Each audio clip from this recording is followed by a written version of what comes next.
Hello friends, कैसे हैं आप लोग। आज हम लोग पढ़ेंगे इलेक्ट्रिक फ्लक्स। ठीक, इलेक्ट्रोस्टैट को हम 3 पार्ट में बांट दिए हैं।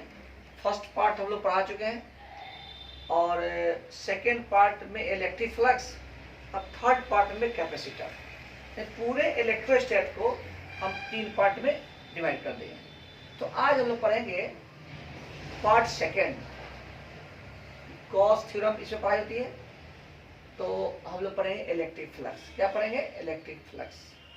ठीक, देखो इलेक्ट्रिक फ्लक्स।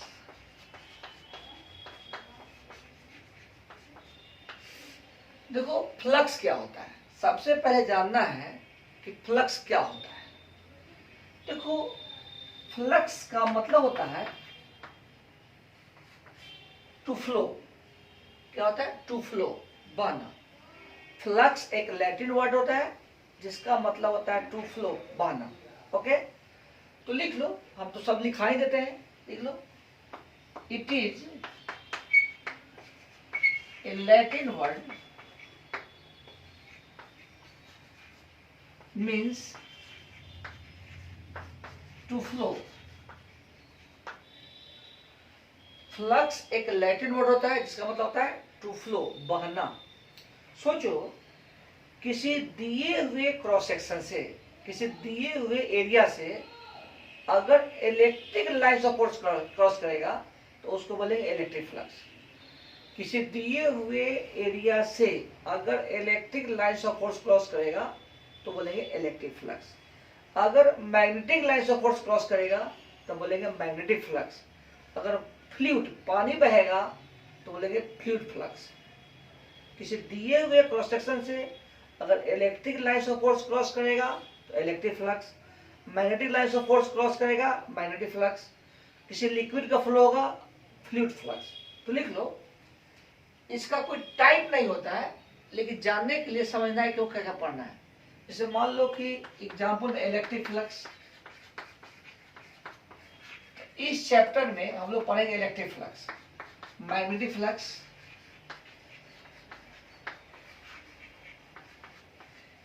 फ्लूइड फ्लक्स,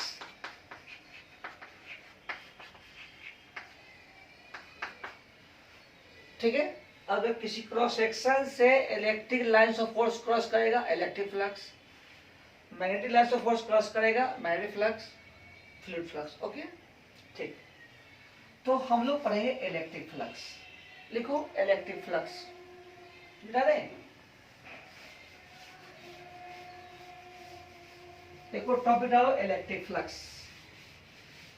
सबसे इंपॉर्टेंट और सबसे टफ, इलेक्ट्रोस्टैट का सबसे इंपॉर्टेंट और सबसे टफ टॉपिक चले जा रहा है। याद रखना, उबिएगा मत, घबराओ नहीं, आपको हम टफ लगने नहीं देंगे, टफ लगने नहीं देंगे। आप आराम से पढ़िएगा, सुनिएगा और लिखिएगा। थोड़ा भी डाउट हो कमेंट बॉक्स में कमेंट करिएगा, नहीं डाउट हो कोई दिक्कत नहीं। ज़्यादा प्रॉब्लम हो फोन करिएगा शाम में 6 बजे से 8 के बीच। ओके, देखो लिखो electric flux.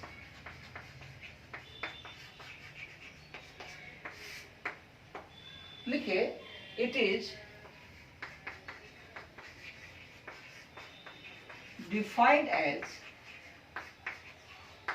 the numbers of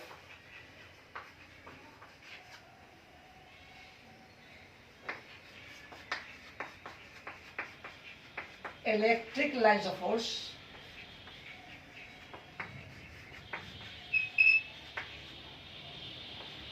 crossing through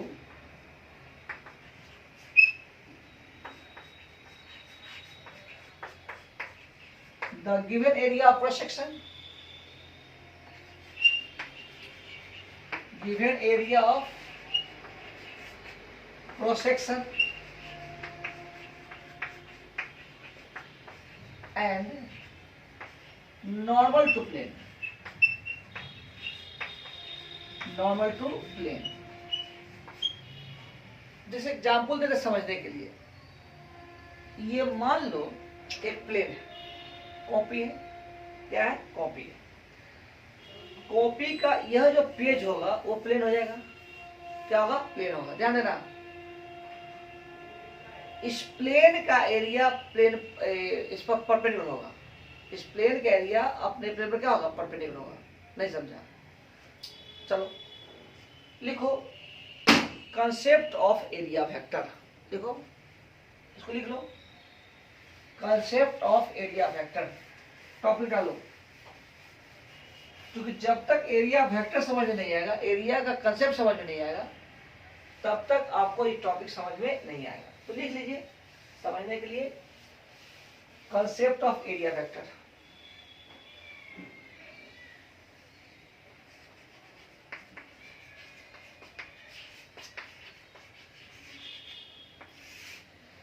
देखो पहली बात कि एरिया वेक्टर के स्केलर, तो हम वेक्टर में पढ़ाए थे कि 3D का एरिया स्केलर होता है और 2D का एरिया वेक्टर होता है। ध्यान दो, 3D का एरिया क्या होता है, स्केलर होता है, और 2D का एरिया क्या होता है, वेक्टर होता है। ठीक, 2D मतलब प्लेन, 2D मतलब प्लेन, ठीक है। तो पहली बात, एरिया ऑफ प्लेन यानी कि 2D इज वेक्टर क्वांटिटी। पहली बात, कंसेप्ट है, स्टेप बाय स्टेप पढ़ेंगे, कोई भारी नहीं है, भारी तो है ही लेकिन हाँ कुछ नहीं। एरिया ऑफ प्लेन क्या है, वेक्टर क्वांटिटी है। एरिया ऑफ प्लेन क्या है, वेक्टर क्वांटिटी। जब एरिया प्लेन वेक्टर है तो इसका डायरेक्शन कुछ तो होगा, तो एरिया ऑफ प्लेन का डायरेक्शन उस पर परपेंडिकुलर होता है। लिखो, द डायरेक्शन ऑफ एरिया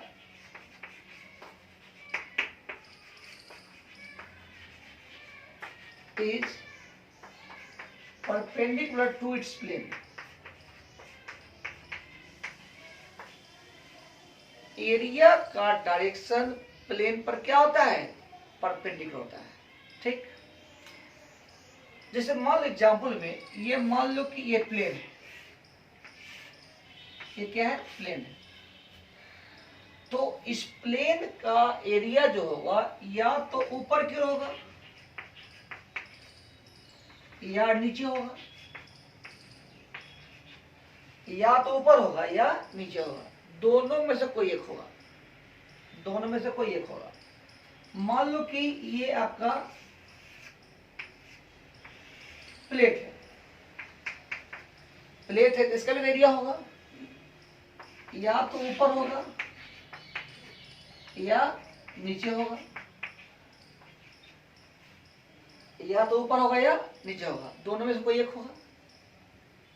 ठीक, अरे एरिया जानता है ना, लेंथ क्रॉस ब्रेड्थ होता है। जैसे मान लो कोई प्लेन है ना, ऐसे दिया हुआ, इसका एरिया निकालना, मान लो ए है, ओ है, ए है, बी है, इसका एरिया निकालना है। एरिया क्या होगा, बोलो, ओ ए अक्रॉस ओ बी, ये तो एरिया होता है।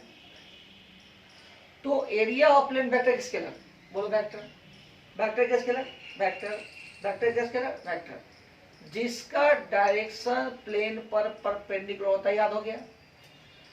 तो इसको बोलते हैं ओपन सिस्टम। क्या बोलते हैं? ओपन सिस्टम, खुला हुआ है, एक ही प्लेट है। क्या है? एक ही प्लेट है, खुला हुआ है। ओके, जैसे मान लो कि अगर 2-3 होता, ध्यान दो, 2-3 होता, अब तुरंत पढ़े हैं कि एरिया का डायरेक्शन प्लेन पर परपेंडिकुलर ऊपर या नीचे। फिर से अभी तुरंत पढ़े हैं कि एरिया का डायरेक्शन ऊपर या नीचे। ठीक, अगर 2-3 प्लेट होता तो सब में ऊपर या नीचे, सब में ऊपर या नीचे। तो क्या करेंगे कि अगर एक में ऊपर मानते हैं तो सब में ऊपर ही मानेंगे, अगर एक में नीचे मानते हैं सब में नीचे ही मानेंगे। ऐसा नहीं करेंगे कि इस प्लेट पे ऊपर मान लिए इस प्लेट पे नीचे मान लिए। और कोई क्वेश्चन आप सोल्व करते हैं और उसमें 2-3 प्लेट है, ध्यान दो, क्वेश्चन को सोल्व करते हैं 2-3 प्लेट है, तो एक में ऊपर मानेंगे एक पर नीचे मानेंगे, ऐसा नहीं है। मानेंगे तो तीनों में ऊपर या तीनों में नीचे। आप समझ में आ गया होगा। ओके, खैर जब न्यूमेरिकल आएगा तब यूज कर देंगे। क्लियर, इसको बिठाओ। तो इसको बोलते हैं ओपन, क्या बोलते हैं? ओपन सिस्टम, खुला हुआ है। लेकिन इसको मिटा लो, लिख लो, मिटा देते हैं। लेकिन अगर कहीं बंद हो, क्लोज सिस्टम, क्या हो? Close system.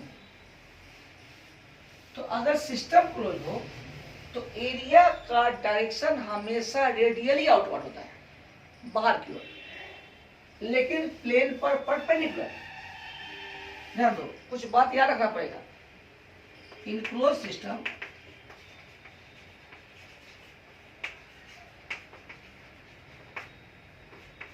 The direction of area vector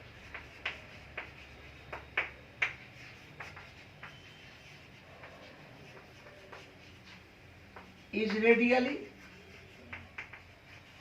spelling मत ध्यान देना, रेडियली आउटवर्ड, वो अपने लिखना,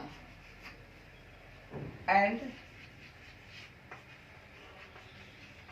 normal to its plane, normal to its plane. Okay, जैसे मान लीजिए कि स्फीयर है, क्या स्फीयर है? तो यहां पर एक छोटा सा एलिमेंट ले लो और किसी भी 3 डायमेंशन का छोटा पार्ट 2 डायमेंशन होता है। ध्यान दो, किसी भी 3 डायमेंशन का छोटा पार्ट 2 डायमेंशन होता है। नहीं समझा? मान लो कि आप पृथ्वी है, सब जानता है कि पृथ्वी गोल है, स्फीयर टाइप का, खैर जो भी हो, लेकिन कहीं से भी आपको स्फीयर दिखाई देता है? ताको तो फ्रंट में देखो, दिखाई दे स्फीयर? नहीं, क्योंकि तुम्हारा जहां तक नजर जाता है, चारों तरफ तुम घूम जाओ, जहां तक जाता है उसका एरिया पृथ्वी के सरफेस के एरिया के तुलना में कुछ नहीं है। यानी यूं कहो कि जो तुमको दिखाई देता है वो बहुत कम है in compare to surface of the earth. ठीक, यानी कि अर्थ आपका 3D है, तो जो दिखाई देता है कौन डायमेंशन? 2D हो गया। समझ में आ गया? नहीं समझ में आया? तो उसी तरह से किसी भी स्फीयर का छोटा पार्ट क्या होगा? 2 डायमेंशन होगा। ध्यान दो, स्फीयर कौन डायमेंशन है? 3 डायमेंशन है। उसका छोटा पार्ट कौन होगा? 2 डायमेंशन होगा। पक्का पक्का पक्का। तो इसका एरिया इधर होगा, रेडियली आउटवर्ड, रेडियली आउटवर्ड, लेकिन नॉर्मल टू प्लेन। जब तक यह समझ में नहीं आएगा, यह चैप्टर समझ में नहीं आएगा, आपको किसी भी हाल में समझना पड़ेगा। ओके, अगर आप इसको यहां लेते हैं ऐसे होगा, यहां लेते हैं ऐसे होगा, जहां लेते हैं ऐसे होगा। क्योंकि सिस्टम क्या है? क्लोज है। सिस्टम क्या है? क्लोज है। तो जहां भी सिस्टम क्लोज होगा एरिया हमेशा आउटवर्ड होगा, but normal to its plane. Okay, जैसे मान लो कि एक क्यूब, ठीक है, कोई बात नहीं है, क्यूब हो लो, क्यूबॉइड लो, कोई दिक्कत नहीं है। और यह भी मान लो कि यह एक्स एक्सिस है, वाई एक्सिस है, जेड एक्सिस है। अगर हम इस सरफेस की बात करते हैं तो इसका एरिया इधर होगा। एक घबराओ नहीं, देखो अच्छा से खूब सीखना है। A B C D E F G H, tough तो है भाई, लेकिन समझो। देखो A B C D का एरिया आउटवर्ड नीचे होगा, इसका एरिया इधर होगा, इसका एरिया इधर होगा, इसका एरिया ऊपर होगा, हमेशा बाहर की ओर होगा, भीतर नहीं लेंगे। क्योंकि कैसा सिस्टम है? Close system. अब समझ में आ गया कि फिर समझा। मान लो कि कोई 3D इस शेप का है, कोई दिक्कत नहीं है। तो यहाँ का एरिया लेंगे तो ऐसे लेंगे, यहाँ का एरिया लेंगे तो कुछ ऐसे लेंगे, एरिया कुछ लेंगे ऐसे लेंगे, ऐसे लेंगे, है कि नहीं? हमेशा आउटवर्ड, ठीक, बट नॉर्मल टू प्लेन। और जहां लेंगे उस प्लेन पर क्या होगा? Perpendicular outward. अब समझ में आ गया होगा। अब आते हैं हम लोग टॉपिक पर। कहाँ आते हैं? टॉपिक पर। बेटा लिख लो, सारा लिखना है। तो एरिया वेक्टर क्या स्केलर वेक्टर, जिसका डायरेक्शन प्लेन पर क्या होगा? परपेंडिकुलर होगा। बाहर के भीतर तो बाहर, कब? जब सिस्टम क्या हो? क्लोज हो। हम लोग पढ़ रहे थे इलेक्ट्रिक फ्लक्स। क्या पढ़े थे? Electric flux. तो हम पढ़ा है कि it is the total number of electric lines of force crossing through the given area of cross section and normal to plane. ठीक, समझने के लिए। जैसे मान लो कि यह प्लेन है, ठीक, इलेक्ट्रिक लाइन्स ऑफ फोर्स चला गया। ध्यान देना, क्योंकि यहां पर हम ऑफलाइन नहीं है, ऑनलाइन है। आपका कंफ्यूजन नहीं होना चाहिए। थोड़ा भी दिक्कत तो बोल तो सकता नहीं है, कमेंट करना। तो मान लो कि यही तुम्हारा प्लेन है, समझना। एकदम लिखना बंद कर दो, लिखना बंद कर दो। एक मिनट, पेन लाते हैं, समझना है, समझाने के लिए पेन लाते हैं। पेन ले लिए, देखो पेन ले लिए। समझो कि ये आपका प्लेन है, एरिया, ठीक।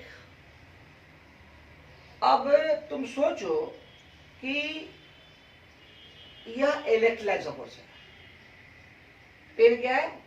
इलेक्ट्रिक लाइन्स ऑफ फोर्स है। पेन क्या है? इलेक्ट्रिक लाइन्स ऑफ फोर्स है, ठीक। सोचो कि अगर यह ऐसे पास कर जाएगा तो इधर से इन किया, इधर से आउट हो गया, तो इसको बोलते हैं नॉर्मली पास करना। लेकिन अगर ऐसे पास कर जाएगा तो बताओ, प्लेन से चला गया, प्लेन में घुसा नहीं, प्लेन के ऊपर चला गया, प्लेन में नहीं घुसा। सिंपल सी बात है कि जब ऐसे पास कर जाएगा तो फ्लक्स जीरो। इससे नहीं ना पास किया, नहीं समझ। चलो, ये तो बोर्ड देख रहा है, ये बोर्ड है, ये क्या है? बोर्ड है। बोर्ड पर पास कर जाना, अब बोर्ड में घुस के पास करना, दोनों में अंतर है। तो जब बोर्ड पर पास कर जाएगा फ्लक्स जीरो, बोर्ड में घुस के पास करेगा फ्लक्स होगा। अब समझ में नहीं आया? ये तो ऊपरे पास कर गया, पास कर गया, पास कर गया, फ्लक्स क्या होगा? जीरो। बोर्ड में घुस गया तो फ्लक्स होगा। ओके, नहीं समझा? समझते हो? और समझा रहे हैं। जैसे मान लो कि वही प्लेन था, ऐसे था, ऐसे घुस रहा है, निकल भी रहा है, इससे फ्लक्स होगा, फ्लक्स होगा। इससे फ्लक्स क्या होगा? जीरो, क्योंकि ऊपर से पास कर गया। तो परिभाषा क्या करता है? It is the total number of electric lines force crossing through given area of cross section and normal to plane. घुस के निकल जाए, घुस के निकल जाए, ठीक। चलो एक दो एग्जाम्पल और देते हैं, लिख लो, लिखते रहना। शुरू का क्लास ही इंपॉर्टेंट है, आगे कुछ नहीं है, बस समझने की देरी। जैसे मान लो कि हम 3 फोटो बनाएंगे, 3 फोटो। एक फोटो बनाए जो अभी बनाए, आज कमेंट करेगा पक्का कि समझ में आया कि नहीं आया, क्योंकि नहीं आएगा तो समस्या हो जाएगा, ठीक। एक फोटो बनाए यहां पर,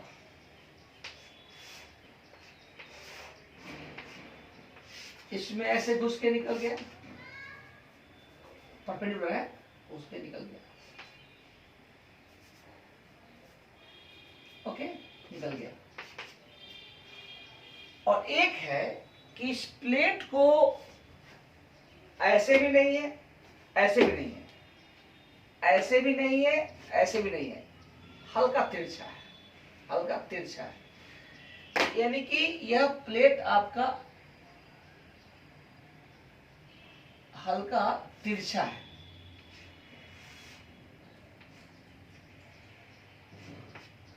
इलेक्ट्रिक लाइन्स ऑफ फोर्स ऐसे है, तो क्या करेंगे, इस पर परपेंडिकुलर क्या लेंगे, परपेंडिकुलर। ध्यान दो, ये थीटा हो गया। ये जो होता है इलेक्ट्रिक फील्ड, क्या होता है, इलेक्ट्रिक फील्ड, क्या होता है, इलेक्ट्रिक फील्ड। रियल में इलेक्ट्रिक फील्ड होता क्या है, तो हम लोग क्या पढ़े हैं कि it is the region in which any charge experience electrostatic force, वो होता था। अब पढ़ेंगे density of electric lines of force. क्या पढ़ेंगे, density of electric lines of force. क्या पढ़ेंगे, density of electric lines of force. तो electric field at any point में also defined as, it may also defined as the density of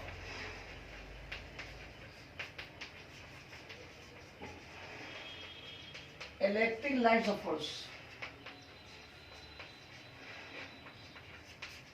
density of electric lines of force, density of electric lines of force। कोई दिक्कत नहीं।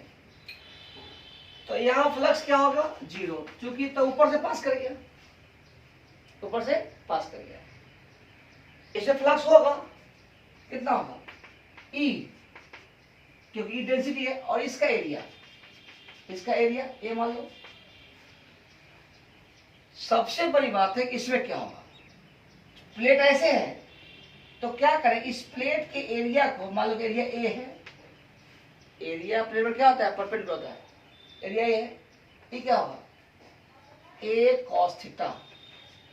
Simple सी बात है, या ए है तो क्या हो जाएगा, ए कॉस थीटा, या ए है तो क्या होगा, ए कॉस थीटा। यहाँ प्लस क्या होगा, ई ए कॉस थीटा। इसी को बुक कहता है ई डॉट एरिया।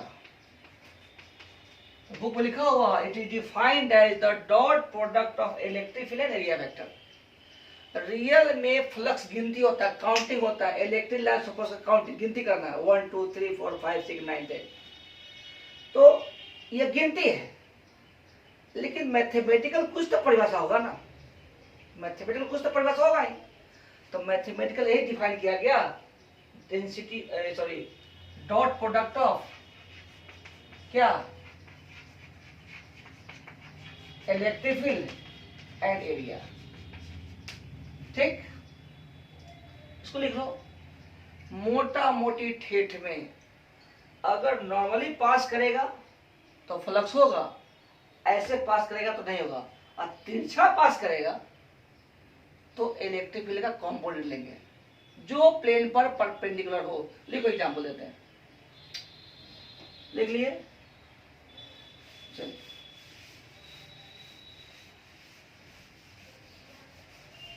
अभी क्लियर नहीं हुआ है, हमको लग रहा है कि आपको क्लियर नहीं है।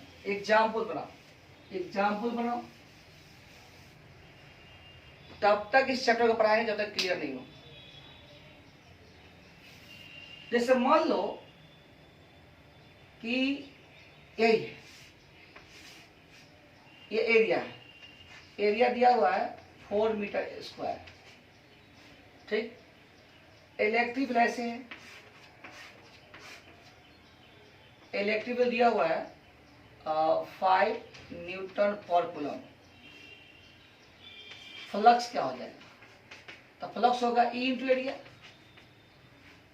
ई कितना हो गया, 10 इंटू 5 4 40 न्यूटन पर कूलम मीटर स्क्वायर, न्यूटन पर कूलम मीटर स्क्वायर, या न्यूटन मीटर स्क्वायर पर कूलम। फ्लक्स का यूनिट है, ऐसे यूनिट कुछ भी हो सकता है, कोई दिक्कत। सोचो कि यहां डॉट का यूज क्यों नहीं किया, कर दो, नहीं भी करो। यहां स्पष्ट है कि लाइंस ऑफ फोर्स इस पर क्या है, परपेंडिकुलर है। ठीक है, बेटा रे, मान लो कि यही ऐसे होता, यहां से इलेक्ट्रिक ऐसे होता 4 न्यूटन पर कूलम। एरिया मान लो कि कुछ होता कितना 25 मीटर स्क्वायर। थोड़ा टफ लगा नहीं, कोई बात नहीं है, 2-3 लेक्चर में खुद ठीक हो जाएगा। ठीक, ये मान लो कि 37 डिग्री। तो इस एरिया का ये क्या कमेंट होगा, ए cos 37, ए कितना है 25, cos 37 कितना होता है 0.8, सब जानता है, यानी कि आपको हो जाएगा 220। सही है, 8 50 16 200.20 हो जाएगा 20। तो फ्लक्स क्या होगा, यह 25 नहीं लेंगे, यह 25 नहीं लेंगे, यह 20 लेंगे। ठीक है, तो फ्लक्स कितना हो गया, बोलो 20 इंटू फिर कितना है 4, यानी कि 80 न्यूटन मीटर स्क्वायर पर कूलम। कोई दिक्कत, लिखो। चलो और क्या आपको देखो,